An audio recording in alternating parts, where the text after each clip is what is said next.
Ayan, what's up, dribblers at mga shooters? Kamusta? Kamusta po kayo? Tanong, may bumabagabag nga ba kay Justin Brownlee pagkatapos ng pagkatalo nila sa Game 5 ng kanila pong Best of 7 Finals kontra sa nagdi-defense ang Token Text Tropang Giga? At eto naman po ang pinakamasamang pagkatalo ng Barangay Ginebra San Miguel sa PBA Finals matapos ang 6 na taon. At dahil dyan, narito po ang mga naging saloobin ni Coach Tim Cone at ang kanyang mga naging pahayag. Pag-uusapan tatalakayin po natin yan matapos po ako maglambing sa inyo ng isang like, share, comment down below, and don't forget to subscribe and hit that notification bell button para lagi po tayong updated sa ating pong mga video. At lahat po ng ating shoutout nasa dulong bahagi po ng bidyong ito.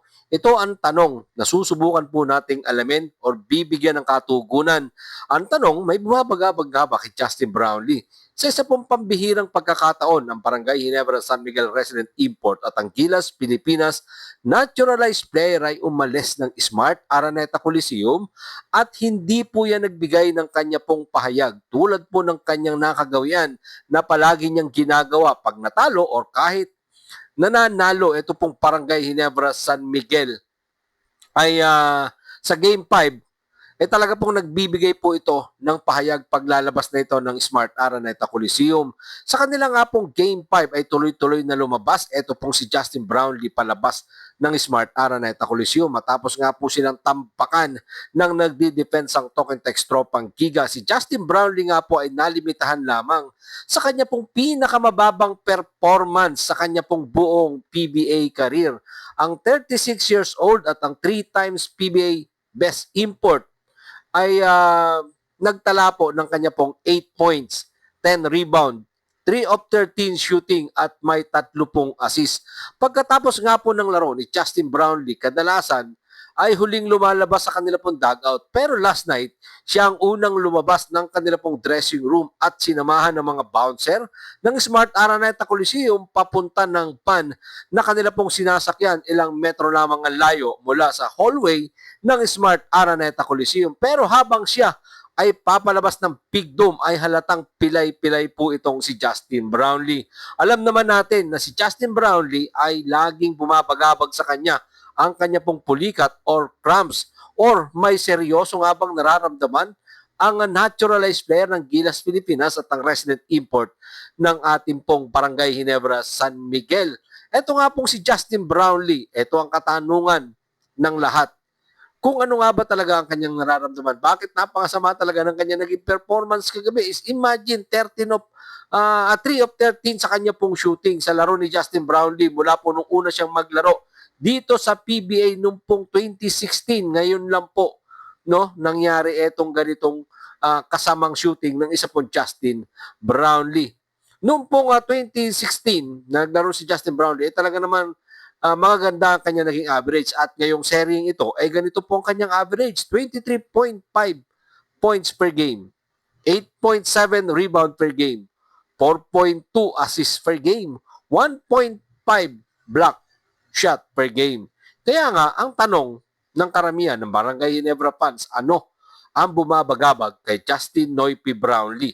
Tanong, makakabawi pa ba ang Barangay Ginebra San Miguel sa Game 6? Makaka-recover ba si Justin Brownlee sa masamang opensya niya na ipinakita kagabi? Yan po yung ating sabay-sabay na alamin sa Game 6. Let's see what happened. Bukas po yan, dyan pa rin sa loob ng Smart Araneta Coliseum. Pero kung si Justin Brownlee ay may bumabagabag sa kanya, ito po naging pahayag naman ng kanya pong head coach na si Coach Tim Cone. Pero kung si Coach Tim Cone ang tatanungin, hindi siya masyadong nag-aalala sa kanilang pinakamasamang pagkatalo ng Barangay Ginebra San Miguel sa kasaysayan ng PBA Finals.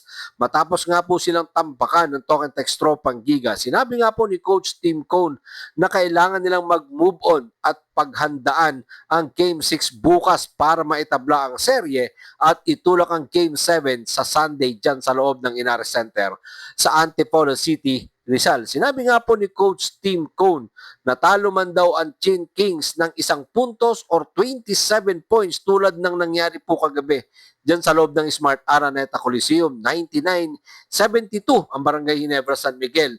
Isang panalo na nga lang po ng Talk and Text ay muli nilang makukuha ang kanilang titulo na ngayon nga po ay lamang na sa serye 3 and 2. Dahil dyan, narito po ang sinabi ni Coach Tim Cone sa ulat ni Cher Ramos sa Spin.ph. Ito ay isang laro sa isang serye at ang trabaho ko ay manalo sa serye at hindi ang manalo ng isang laro. Well, totoo naman yung sinasabi ni Coach Tim Cone. Isang serye ito. So bago ka magkampiyon dito, kailangan mo talagang ipanalo ang serye. Best of 7 po ito. Kung sino ang unang makakaapat, siya ang magkakampiyon dito. Sa ngayon, lamang po itong Talk and Text 3-2.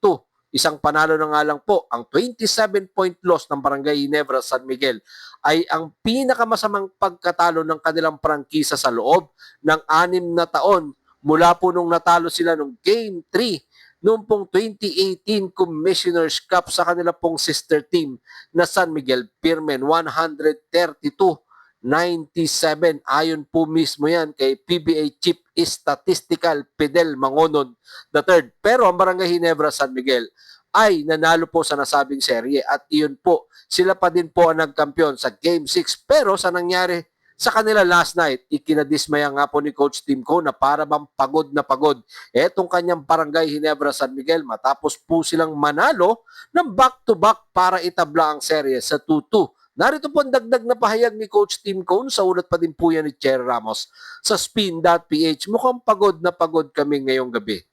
Kahit na may 2 araw kaming pahinga, mukha kaming sobrang pagod. Hindi kami gumalaw ng maayos. Sa ngayon, kailangan nga po ng Barangay Ginebra San Miguel na manalo ng 2 sunod na panalo para maagaw nila sa Talk and Text Tropang Giga ang dinidepensahan pong titulo ng Talk and Text Tropang Giga ngayong PBA Governor's Cup. Tiniyak nga po at tiyak po gagawa po ng malaking adjustment. Ito pong 66 years old na multi-awarded tactician. Kaya narito po ang huling bahagi ng naging pahayag ni Coach Tim Cone sa ulat pa din po yan ni Cher Ramos sa Spin.ph. Ngayon, our backs are to the wall. At kailangan naming lumabas ng may konting desperasyon sa Game 6 na walang nararamdaman ng pagkatalo lamang sa larong ito. Tulad nito, pero kailangan lang naming magpatuloy at paghandaan ang Game 6 at tingnan kung ano ang magagawa namin. Yan po ang sinabi ni Coach Tim Cone. Again, let's see what happened. Kung makakagawa nga ba ng pamamaraan si Coach Tim Cone at itong buong Barangay Ginebra San Miguel para itulak ang Game 7, diyan naman po yung gagawin sa loob ng Inares Center sa Antipolo City. Aalamin po natin yan bukas, yung deciding Game 6, do or die Game 6 para sa Barangay Ginebra. At syempre, kung magkakaroon nga ba ng deciding Game 7 sa loob ng Inares Center sa Sunday. Maraming salamat po sa inyong panonood na naman po ang inyong maging opinion. Pag-usapan po natin yan dyan sa comment section. Ingat and God bless everyone. Adjourn, pero katulad ng nakagawian, shout out po kina down, down, down, up and